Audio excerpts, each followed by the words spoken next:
So I decided I wanted to make a video to showcase my entire collection, just to give you guys an idea of what I've worked on in the past and what I actually have for models and terrain.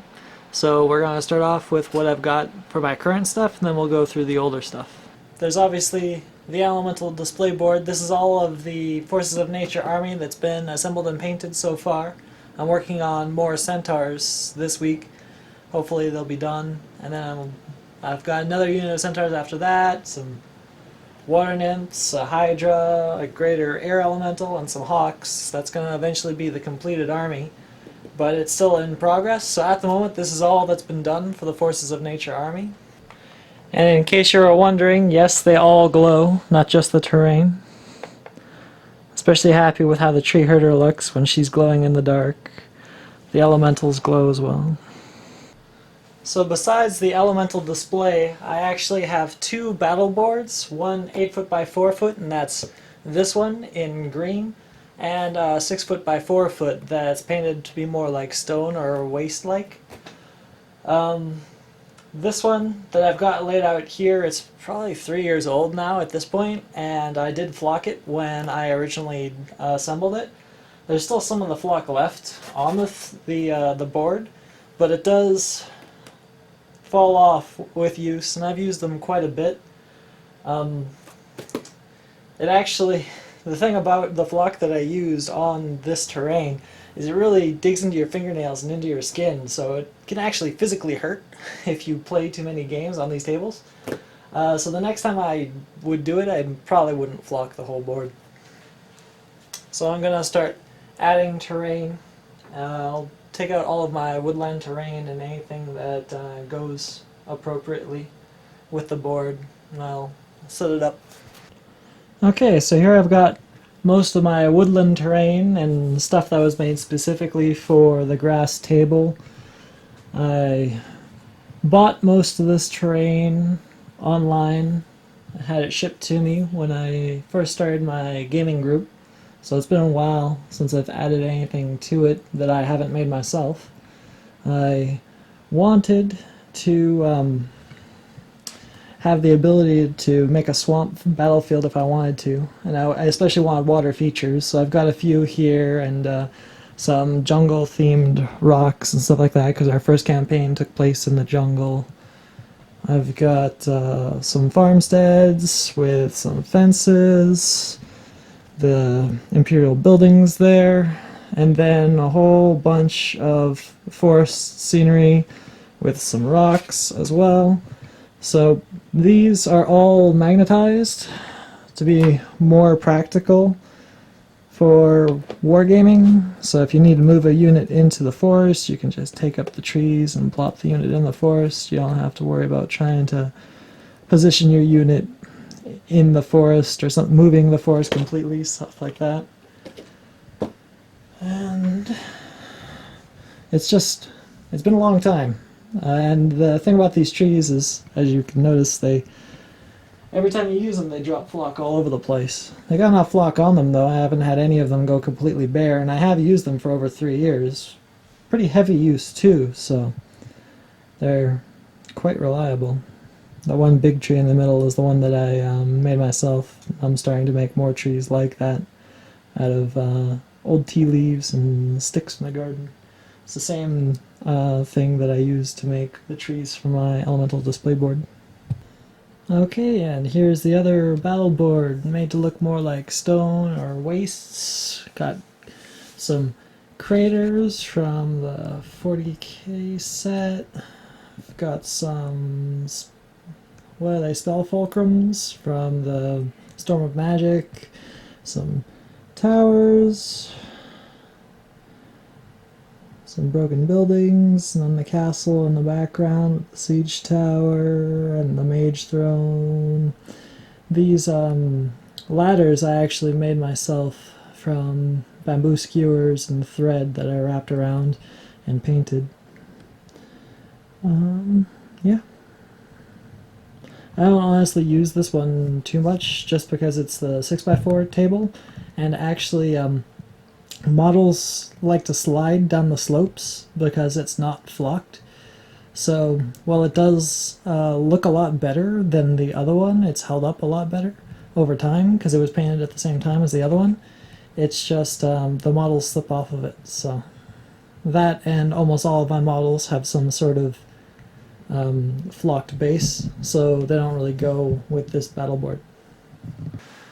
Alright, so I'm going to show off all of my older models. I want to show you my collection, what I've painted up to this point. So these models are all just what I've painted over the last 3 years or so.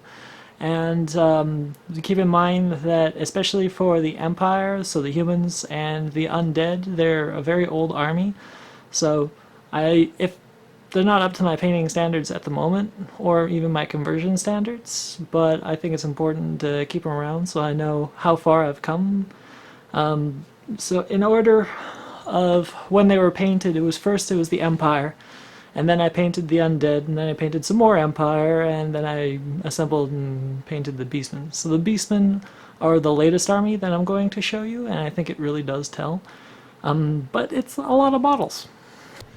Alright, so just to give you an idea of how many we're dealing with here, I'll pan across. There's the undead on the left, start of the Empire, continuation of the Empire, and then on to the Beast Women. So I had enough for well over 2,500 points for the undead. In fact, I don't even have everything showed here. Over time, for both the undead and the Empire, I've had a lot of models fall apart and need repair, repainting, all that sort of stuff. And since I'm not using them currently, I haven't been keeping up their maintenance. So there's a lot of models that have just lost their heads or their swords or their lances or fallen off their bases or what have you. Especially for the early models I did for the Empire, one of the things I would never recommend to anybody after having used it is plastic glue. Always use super glue or just like the best glue you can get, because especially with plastic glue, over time it becomes very brittle and your models will fall apart. So you can see I've got something along the lines of 50 skeletons, 50 zombies, plus another 50. I think I have another unit of 50 somewhere in a box. I had a whole bunch of Black Knights with a champion in there. What is that thing called? A Black Coach. Host of characters for the undead with a Banshee. I had started on, well, I actually assembled but never painted the Graveguard. I had 40 of them. I only ever painted 10.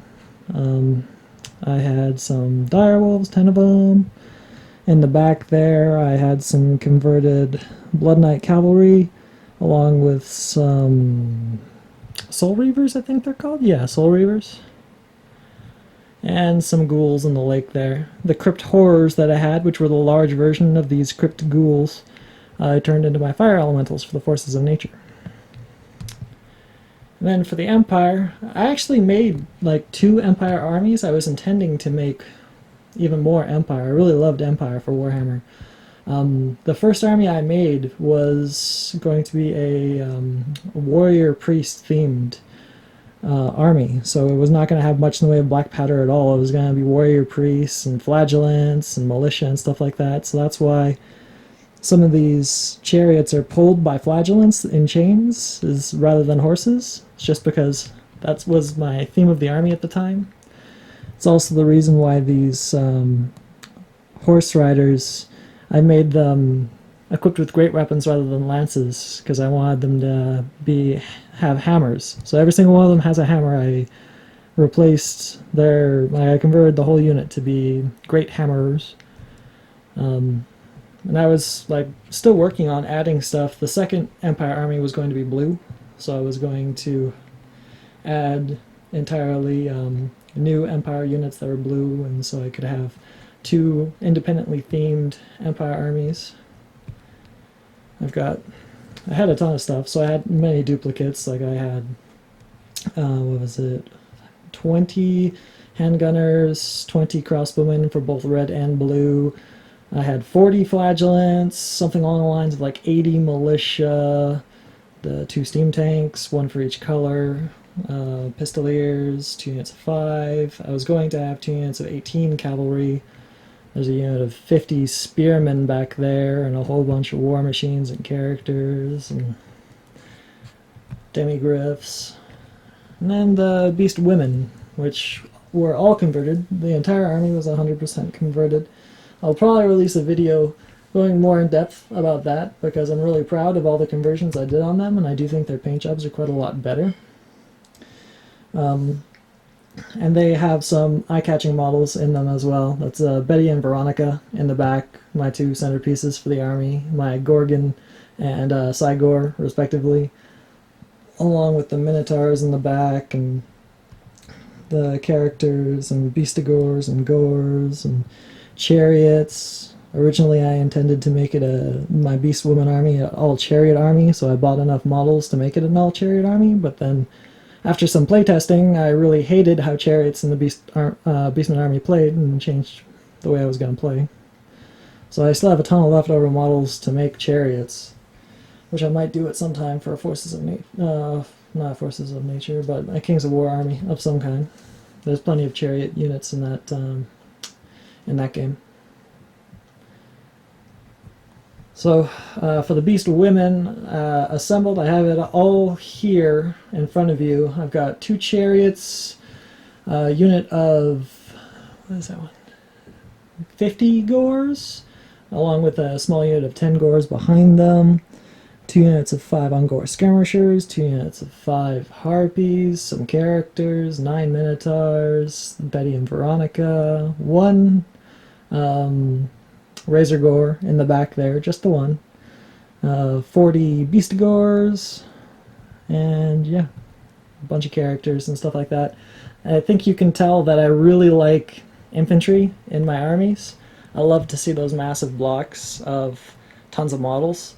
So while it didn't really fit with 8th edition Warhammer, I still tried to get as many blocks of infantry as I could and try to make them work. Eventually I just did what everybody else did and put all my points into 1 unit, which was the Minotaur unit, and that's what won me a tournament.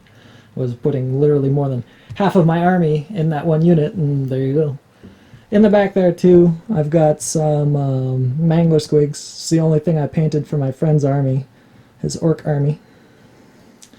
I've got his Orc army now, all the models I bought off of him. So I've got an Arachnarok spider hanging around here I use sometimes, but I never painted that one. So when I get the time, I'll go into more detail about the Beast Women, because every model in there is converted to have goat hooves, to have horns, and to be female. So most models are kit bashed from 2 to 3 models, sometimes more, from many different places, especially stuff like the chariots. Like the chariots, just as an example, the body of the chariot is Tomb King, the boars are Orc, the riders' chest plates are from Dark Elves and Witch Elves, and the hooves are from Beastigors. So it was an obscenely expensive army to make, but it was really fun to put together. Okay, so that's the collection at the moment. I'm working on Centaurs now for the Forces of Nature army. I'm gonna get back to that. Thanks for watching.